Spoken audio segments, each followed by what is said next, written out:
Il y a très longtemps, quand l'islam commença à se répandre sur la terre, vivait à Médine une femme sage et gentille qui s'appelait Rumaysa bint Milhan. Son mari, Malik ibn al-Nadr, l'aimait beaucoup. Il la couvrait d'affection et faisait tout pour qu'elle soit heureuse. Les habitants de Médine enviaient énormément Malik.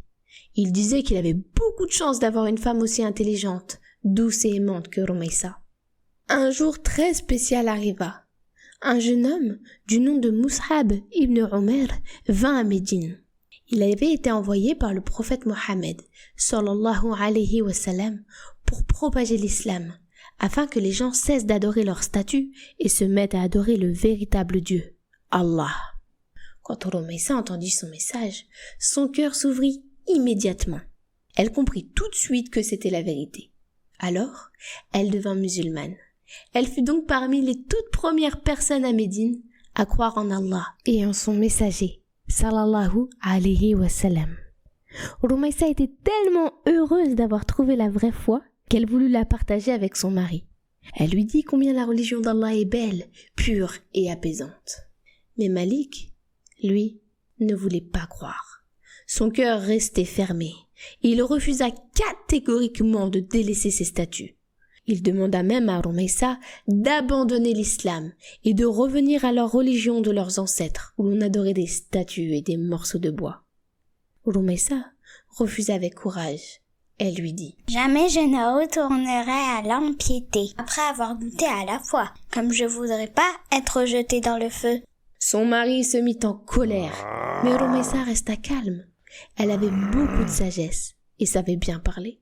Elle expliquait à son mari que les idoles n'étaient que des objets sans vie. Elle lui disait « Comment tu peux adorer un tronc d'arbre qui a poussé dans la terre, sur lequel tu marches et tu jettes tes ordures? Comment tu peux prier un morceau de bois fabriqué par un simple artisan de Médine? » Par ces paroles simples et vraies, Rumaysa montrait que seul Allah, le créateur du ciel et de la terre, mérite d'être adoré.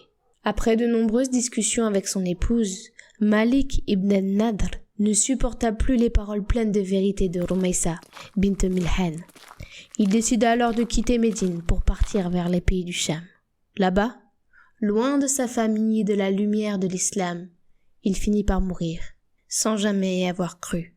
Quand la nouvelle de la mort de Malik se répandit à Médine, beaucoup d'hommes voulurent demander Rumaysa en mariage.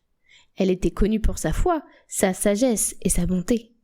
Parmi ceux qui souhaitaient l'épouser, il y avait Abu Talha el-Ansari, un homme respecté du même clan qu'elle, celui des Banu el-Najjar.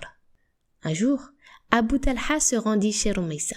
Il l'appela par son surnom, comme le faisaient ses proches. « Oh Sulaym, je suis venu te demander en mariage, et j'espère que tu accepteras. » Rumaysa lui répondit avec douceur et sagesse. « Par Allah, Abu Talha, tu es un homme qu'on peut pas refuser. Mais il y a quelque chose qui nous sépare. On n'est pas encore musulman. Et moi, je crois en Allah. Il ne m'est donc pas possible de t'épouser. Cependant, si tu acceptes d'embrasser l'islam, alors ça sera ma dot. Et je ne demanderai rien d'autre. » Abu Talha fut touché par ces paroles. Il répondit « Accorde-moi un peu de temps pour réfléchir. » Il partit, pensif. Mais dès le lendemain, il revint la voir avec le cœur apaisé et lui dit avec sincérité « Ashhadu an la ilaha illallah wahdahu la sharika lah wa ashhadu anna Muhammadan sallallahu alayhi wa sallam abduhu wa rasuluh. » J'atteste qu'il n'y a de divinité digne d'adoration qu'Allah, l'unique, sans associé, et j'atteste que Muhammad sallallahu alayhi wa sallam est son serviteur et son messager.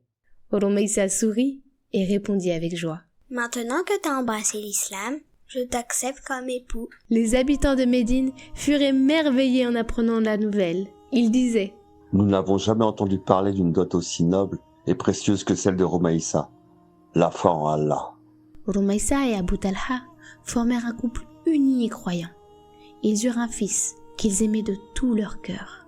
Mais un jour, leur enfant tomba malade, puis mourut, alors qu'Abu Talha était absent. Quand il rentra à la maison, Rumaysa l'accueillit avec douceur. Elle ne voulait pas lui annoncer la triste nouvelle brutalement. Elle lui servit le dîner et attendit qu'il se soit reposé. Puis, elle lui dit calmement « Abu Talha, si un ami nous confie un objet et qu'un jour il vient le reprendre, devons-nous le lui refuser? Non, bien sûr. Nous devons rendre ce qui nous a été confié. Allah nous a confié notre fils, et il a choisi de le reprendre. Abu Talha comprit, et ses yeux se remplirent de larmes. Mais il remercia Allah pour la patience et la sagesse de son épouse. Quand le prophète sallallahu alayhi wa sallam apprit leur histoire, il invoqua alors Allah pour qu'ils aient à nouveau un enfant pieux. Et c'est ainsi qu'Allah exauça son invocation. Et Rumaysa fut à nouveau enceinte, et elle eut un enfant très pieux, qui lui-même eut 10 enfants, qui devinrent tous de très grands savants de l'islam. Les qualités de Rumaysa bint Milhan ne se limitaient pas à sa foi solide, à sa sagesse ou à son rôle d'épouse et de mère exemplaire. Elle faisait aussi preuve d'un grand courage et participait activement à la cause d'Allah. Lors de la bataille d'Uhud, elle accompagnait son mari Abu Talha aux côtés du messager d'Allah, sallallahu alayhi wa sallam. Avec Aïcha, elle portait sur son dos des outres d'eau pour désaltérer les combattants et soigner les blessés. Plus tard, elle participa aussi à la bataille de Hunayn. Ce jour-là, elle avait attaché un poignard à sa ceinture. Quand le prophète sallallahu alayhi wa sallam lui demanda pourquoi, elle répondit qu'elle voulait le défendre si un ennemi venait à s'en prendre à lui.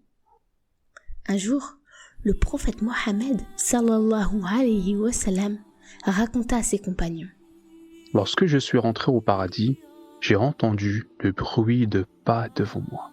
J'ai demandé à qui appartiennent ces pas.